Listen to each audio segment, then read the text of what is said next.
Ethan Whitmore built empires from the ground up. People called him ruthless, efficient, brilliant, but at home he was powerless. His daughter Amelia had been born with a weak heart. Since she was a baby, she had lived inside the quiet, sterile walls of their mansion, her days filled with doctors, nurses, and the constant hum of medical machines. At 8 years old, Amelia looked more like a porcelain doll than a child. Her skin was pale, her lips often blue, and she spoke in whispers. The only sound that filled her room was the ticking of a gold clock on the wall, a cruel reminder that her time was running out. Ethan had tried everything. The best hospitals in New York, private specialists from Switzerland, experimental therapies, none of it worked. Every failure left him more desperate, more distant, and more broken. When his last nanny quit, saying she couldn't bear to see the girl suffer, Ethan felt the walls closing in. That was when Lena Brooks arrived, 24, nervous and clearly out of place in the marble hallway. She had grown up in the slums of Queens, working 3 jobs since she was 16.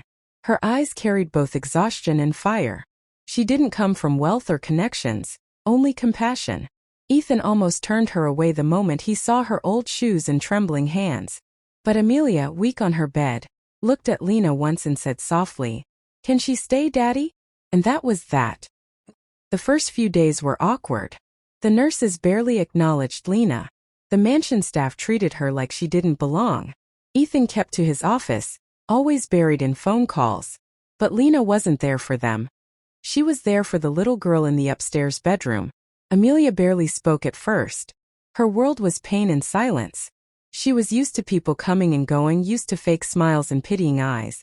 But Lena's eyes were different. She didn't look at Amelia like a patient. She looked at her like a friend. One morning, Lena entered the room holding a small paper bird. "I used to make these when I was scared," she said softly. "They reminded me that I could still fly, even if my feet were stuck on the ground." Amelia blinked, curious. "Can you teach me?" From that day, something changed. Lena started reading stories to Amelia. Fairy tales, adventures, things her father thought too childish. She sang songs at night, her voice trembling but warm. She didn't treat Amelia like she was fragile. She laughed with her, teased her, made her paint, even when Amelia's weak hands could barely hold the brush. And slowly, for the first time in years, the little girl smiled. Ethan noticed. First he thought it was coincidence. But every evening when he'd walk past his daughter's door, he'd hear laughter. Laughter he hadn't heard in so long it almost hurt to remember. One evening he stopped by the doorway. Lena was sitting beside Amelia's bed, telling her stories from her own life. About the nights she'd slept in a train station. About how her mother had taught her to hope when there was no reason to. Ethan's throat tightened. He had spent millions trying to fix what Lena was mending with nothing but kindness. He started visiting Amelia more often, sometimes joining in their talks. For the first time, father and daughter connected through the bridge Lena built. But one night, everything nearly ended. Amelia suffered a severe attack, her heartbeat erratic, her breathing shallow. The doctors rushed in, machines beeping wildly. Ethan stood frozen as chaos filled the room. Lena pushed through the crowd, her face pale but determined. "Let me hold her," she begged. The head doctor shook his head. "Miss Brooks, please step aside." But Amelia's small hand reached out weakly. "Lena, please." Something inside Ethan snapped. "Let her," he said hoarsely. Lena sat on the edge of the bed, gathering the child into her arms. Tears streamed down her face as she whispered softly, "Amelia, breathe with me. Just breathe. You're not alone. I'm here." No one could explain what happened next. The monitors steadied.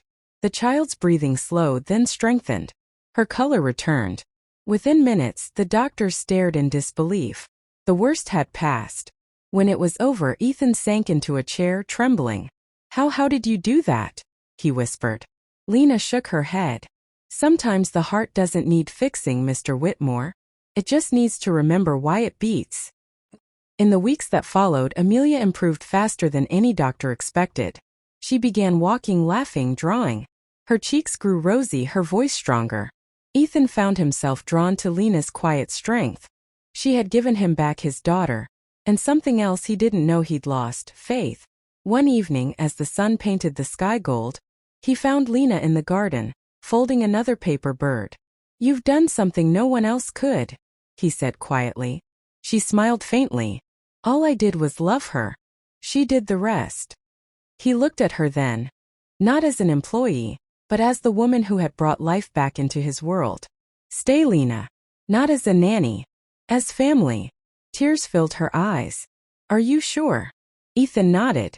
I've never been more sure of anything. Months later, on Amelia's 9th birthday, the Whitmore mansion was no longer silent. Laughter echoed through the halls. The little girl ran across the garden, her heart strong and steady.